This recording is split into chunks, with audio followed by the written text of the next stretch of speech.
Para a gente encerrar, tem que falar um pouquinho de censura, porque nesta semana que está começando hoje, né, o Lula deve receber, Flávio Gordon, vou começar por você, deve receber um esboço do projeto de uma agência reguladora para regular, para censurar as redes sociais. A ideia do governo, eles falam disso, né? A autorregulação, as redes sociais têm que censurar por conta própria, elas têm que ser reguladas, então é a corregulação. Orlando Silva estava explicando isso, algo muito complexo. Então, várias camadas de censura, autorregulação, e o Flávio Dino ainda lembra, né? Ainda tem o STF, que é uma outra camada de censura, Flávio. E a gente está vivendo uma época em que estão usando censura e prisões ilegais como mecanismos, como instrumentos para defender a democracia, que é um grande absurdo.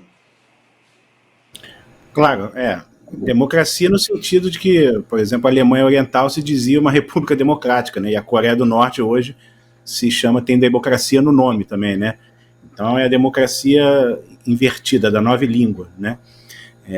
E a gente é interessante, porque a gente tem que lembrar, como a gente estava falando agora um pouco da imprensa, né? Que a imprensa tem uma narrativa, a gente vê o comportamento submisso da imprensa em relação a esse regime novo, e a gente pensa o que seria do Brasil e do mundo recentemente se não fossem as redes sociais livres, né? Se não fosse o surgimento de novos veículos, de novas possibilidades de circulação de informação, de opinião, né? A gente teria uma narrativa totalmente enquadrada ali, formatada para desinformar o público, né?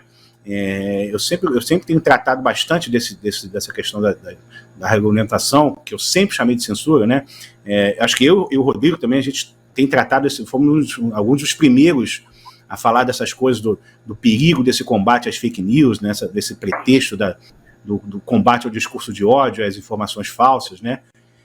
Lembrando que isso sempre teve direcionado de maneira política muito clara, né? Porque o que aconteceu é que a internet permitiu, né? A internet permitiu a quebra de uma certa hegemonia, um certo monopólio opinativo que já vinha sendo dominado pelos grandes veículos, que estavam, de alguma maneira, assim, homogeneamente, sociológica e politicamente homogêneos, né? Todo mundo mais ou menos com aquela linha de raciocínio, de pensamento, mais ou menos ali que a gente pode falar em termos de ideologia, uma síntese um pouco da coisa do socialismo, no sentido do progressismo social e do capitalismo de mercado. Então, houve uma espécie de síntese, e ali todo mundo começava a repetir as mesmas coisas, né? E o que a internet possibilitou foi a quebra dessa hegemonia e a circulação de uma série de novas visões, perspectivas sobre a política, sobre costumes, né, sobre uma série de temas, né? E aí a gente chega em 2016, que para mim é o ano-chave para você compreender tudo isso, que é o ano em que, digamos, essa quebra da hegemonia e essa ampliação do mercado do debate de ideias graças à internet, né, circulação de opiniões e informações, é a primeira vez que isso gera efeitos políticos muito claros, né? Na Inglaterra a gente tem o Brexit e nos Estados Unidos a gente tem a vitória do Trump, que eram, desdobramentos políticos totalmente imprevistos e condenados pela elite, digamos, pelos monopolistas da opinião pública, né? Eles não esperavam, eles achavam que tinham controle da opinião pública a ponto de poder ter o resultado que eles queriam, e aqueles resultados provocou uma reação nessa elite, e que imediatamente, no ano de 2016, começou a surgir uma série de iniciativas de regulação, de censura. Eu lembro que surgiu o Poynter Institute, passou a sediar aquela International Fact-Checking Network, né, que reunia uma série de agências do mundo inteiro.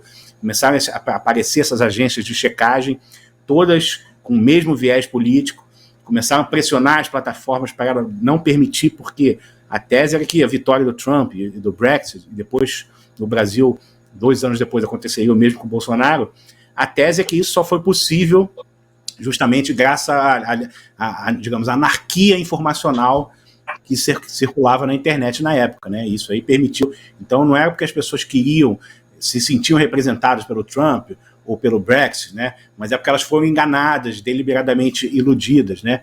E aí em 2016 a gente vê reações muito explícitas, né?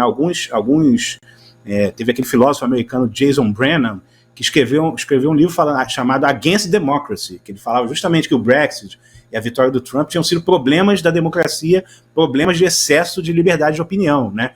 Teve um outro jornalista também chamado James Straub, que ele é membro daquele Council of Foreign Relations, um think tank globalista americano, que ele escreveu um artigo muito interessante na revista do Council of Foreign Relations, que o título, se eu não me engano, era alguma coisa assim, é hora das elites se levantarem contra as massas ignorantes, né? Também em referência ao Brexit, ao Trump, né? Ou seja, a gente viu esse processo crescendo e no Brasil você tem uma pressão cada vez maior sobre as redes sociais e por um lado, e por outro lado, a censura estatal oficial, né? Clássica, no modelo clássico, que é a interferência dos tribunais superiores na liberdade de comunicação, né? O Rodrigo censurado, eu fui censurado, a gente tem tantas outras pessoas censuradas, veículos grandes foram censurados, né? Sobretudo em períodos críticos, como a corrida eleitoral, né? Então isso tudo vem de longe e não espanta que chegado ao poder um governo, um regime comunista, tenha esses projetos cada vez mais agressivos de controle da opinião pública, né? É muito triste, a censura está aí, está instalada, está crescendo, né? E aí você acorda no domingo, pega o Globo e tem lá um editorial defendendo a censura, cujo título é Plataformas Digitais são coniventes com desinformação da extrema-direita. E aí vem o Arthur Lira também falando em jornalismo profissional como mecanismo contra a desinformação. Aí fica muito complicado, como o Flávio falou, a gente volta àquele monopólio da informação, né, os donos da verdade, e não é isso que a gente quer. Então, todo mundo de olho aí, porque essa semana vem mais uma pancada, vem mais um pacotão em defesa da democracia, né? Eles têm mania de chamar a censura de pacotão de defesa da democracia.